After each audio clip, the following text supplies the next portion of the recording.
back in action here on Tom's Javelin.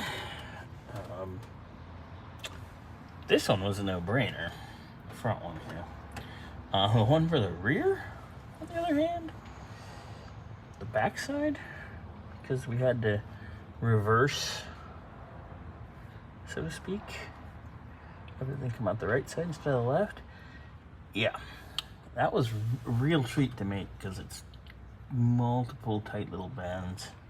That's actually the one that came in the kit. I actually got it in the bender and carefully took care of it. I just worked it. It's good to go now. So it's in. So now,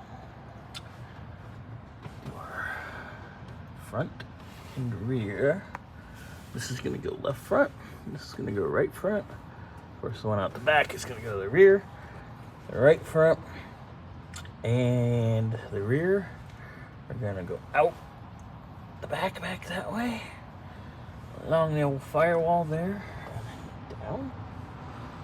You can see the original front line here, which I'm gonna make just a whole new one. And then the rear is right there. It's hard to see it, but there it is. There he is. So we're gonna couple that. That's a pretty easy one, so it's not gonna be too bad. It's just gonna take some time. Man, I gotta dig into shit. Alright, so I made little diagrams just so I have length. Obviously it doesn't show which way my 90s or 45s or anything is gonna go, but at least I had lengths. So I went over to my place and I made up all our lines. I actually have already bent our left front, so we're gonna go try this right now. Alright, so all of my hard lines in the proportioning valve, they're all marked where I need to trim them, which shouldn't be too bad. And then we can trim them and flare them.